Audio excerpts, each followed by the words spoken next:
की people liberation army ने माह मई के दौरान असले और फौजियों की मुंतकली का एक बड़ा ऑपरेशन मुकम्मल किया।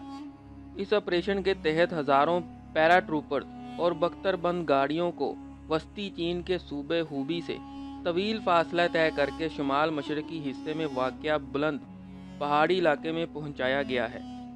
ये अमल भारत के साथ जारी सरहदी कशीदगी के दौरान किया गया। अहम बात यह है कि यह तवील ऑपरेशन सिर्फ चंद घंटों में मुकम्मल कर लिया गया। इस मिशन के तहत कई हज़ार पैराट्रूपर्स को सिविलियन तैयारों के जरिए हूबी से हज़ारों किलोमीटर दूर शुमाल मगरबी चीनी इलाके में एक गैर ऐलान शुदा मुकाम पर पहुंचाया गया है। इस ऑपरेशन में बख्तरबंद गाड़ियों और बड़ी मकदार में अशिया के अलावा सैकड़ों अस्करी आलात को भी मुंतकिल किया गया है। इसके बावजूद ये ऑपरेशन सिर्फ चंद घंटों में मुकम्मल कर लिया गया। चीनी फौज के एयरबोर्न ब्रिगेड के head of training major colonel माउली ने सीसीटीवी को बताया कि फौजियों और अस्करी साजो सामान की इस कामयाब मुंतकली से बाज़ अहम बातें नुमायाँ हुई हैं। पहली बात तो यह है कि हमारे लिए कम से कम वक्त में बड़े पैमाने पर फौजियों की नकलो हरकत कोई मसला नहीं। दूसरी बात यह है कि इस ऑपरेशन में हमने जो सिविलियन तैयारे इस्तेमाल किए, इनकी बदौलत हमारे ज़राए आमदोरफ्त में काफ़ी वसअत हो गई और हम खासी बड़ी तादाद में फौजी और अस्करी साजो सामान की एक मुकाम से दूसरे तक नहायत कामयाबी के साथ मुंतकली की सलाहियत हासिल कर चुके हैं।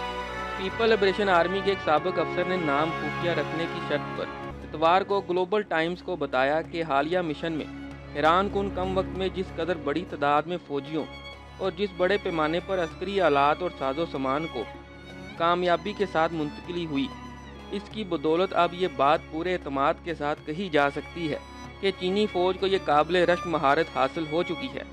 उन्होंने कहा कि इस बात का इतलाक सिर्फ पैराट्रूपर्स पर ही नहीं बल्कि ज़मीनी फ़ौज और तैयारों पर भी होता है। इस तरह ये सब बाहम मिलकर एक कसीरुल जहती फ़ौज तश्कील देते हैं जो एक दूसरे से इश्तराक अमल करते हुए किसी भी फ़ौजी तसादुम में सरखरू हो सकते हैं।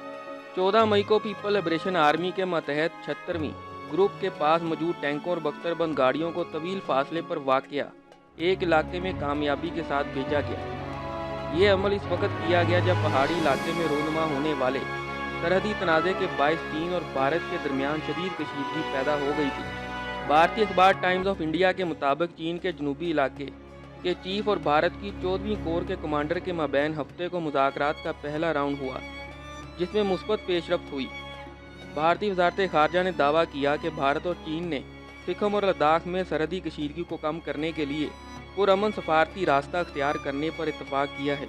फरीकैन ने बाहमी मुआहिदों के तहत और पुरअमन अंदाज से इख्तलाफात हल करने पर इत्तफाक किया। दूसरी जानब चीनी वज़ारत ख़ारजा के तर्जुमान ने भी मामूल की प्रेस ब्रीफिंग के दौरान जोर देकर कहा कि भारत चीन सरहद पर सूरत हाल मुस्तहकम और काबू में है। उन्होंने मज़ीद कहा कि दोनों ममालिक के मबैन सफारती और फौजी राब्तों में कोई रुकावट नहीं।